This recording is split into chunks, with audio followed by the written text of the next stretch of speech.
Higher education, as we know today, is the passport for opportunity.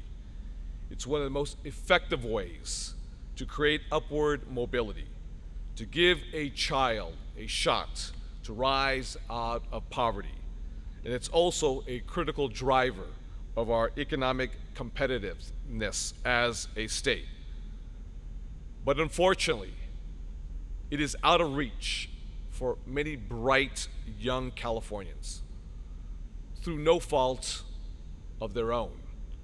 In too many cases, a student's zip code or their parents' tax bracket can mean the difference between admission to a university of their choice in the great state of California, or, to be blunt about it, rejection.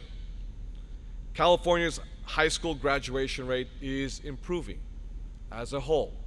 It right now is at 80% and growing. That's a good sign.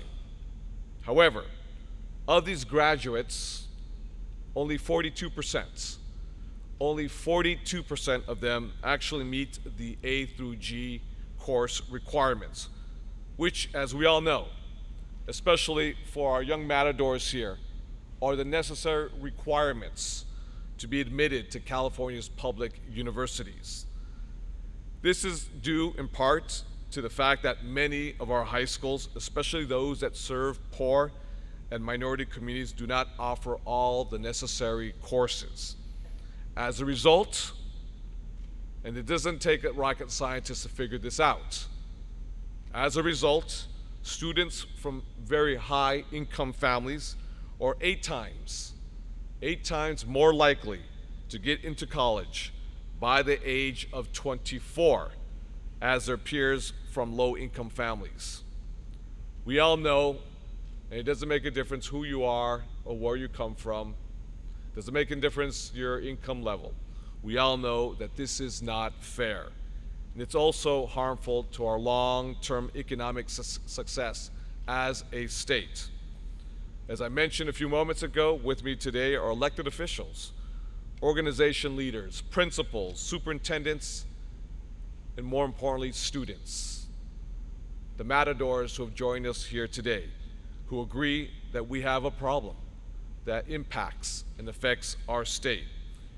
If in fact we're going to continue to compete in a global economy, we need to do everything that we can to ensure that these students right here today, that reflect who we are as a state today, have a real shot at upward mobility, and that they can in fact be admitted, attend, and graduate a four-year university in the state of California. California is the seventh largest economy on planet Earth. If we're going to be the sixth or the fifth, we've got to make sure that our kids from San Gabriel, from Alhambra, from East LA, from Chinatown and Koreatown, from South LA, that all of our kids from East Oakland and Chinatown in San Francisco and East San Jose, all of our kids from low-income families, that's inclusive of all of us, have a real opportunity to succeed. That's why I'm excited to be here with these incredible leaders.